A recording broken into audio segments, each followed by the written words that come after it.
ये भी कट जाएगा। एक बार एक राजा की सेवा से प्रसन्न होकर एक साधु ने उसे एक ताबीज दिया और कहा कि राजन, इसे अपने गले में डाल लो और जिंदगी में कभी ऐसी परिस्थिति आए कि जब तुम्हें लगे कि बस अब तो सब खत्म होने वाला है, परेशानी के भंवर में अपने को फंसा पाओ, कोई प्रकाश की किरण नजर ना आ रही हो, हर तरफ निराशा और हताशा हो, तब तुम इस ताबीज को खोलकर इसमें रखे कागज को पढ़ना। उससे पहले नहीं राजा ने वह ताबीज अपने गले में पहन लिया। एक बार राजा अपने सैनिकों के साथ शिकार करने घने जंगल में गया। एक शेर का पीछा करते करते राजा अपने सैनिकों से अलग हो गया और दुश्मन राजा की सीमा में प्रवेश कर गया। घना जंगल और सांझ का समय। तभी कुछ दुश्मन सैनिकों के घोड़ों की टापों की आवाज राजा को आई और उसने भी अपने घोड़े को एड़ लगाई। राजा आगे आगे, दुश्मन सैनिक पीछे पीछे। बहुत दूर तक भागने पर भी राजा उन सैनिकों से पीछा नहीं छुड़ा पाया।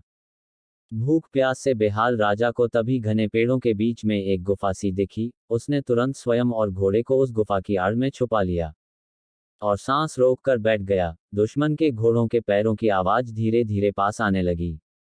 दुश्मनों से घिरे हुए अकेले राजा को अपना अंत नजर आने लगा। उसे लगा कि बस कुछ ही क्षणों में दुश्मन उसे पकड़कर मौत के घाट उतार देंगे। वो जिंदगी से निराश हो ही गया था कि उसका हाथ अपने ताबीज पर गया और उसे साधु की बात याद आ गई। उसने तुरंत ताबीज को खोलकर कागज को बाहर निकाला और पढ़ा। उस पर्ची पर लिखा था, ये भी कट जाएगा। राजा को अचानक ही जैसे घोर अंधकार में एक ज्योति की किरण दिखी, डूबते को जैसे कोई सहारा मिला। उसे अचानक अपनी आत्मा में एक अकथनीय शांति का अनुभव हुआ। उसे लगा कि सचमुच ये भयावह समय भी कट ही जाएगा, फिर मैं क्यों चिंतित हूँ।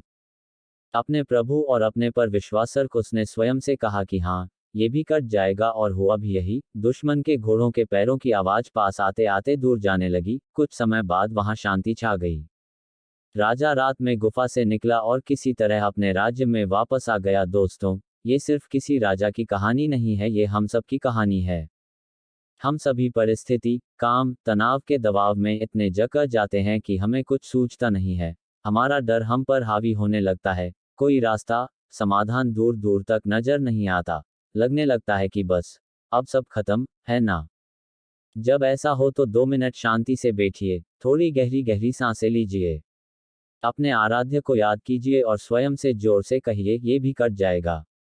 आप देखिएगा, एकदम से जादू सा महसूस होगा और आप उस परिस्थिति से उबरने की शक्ति अपने अंदर महसूस करेंगे।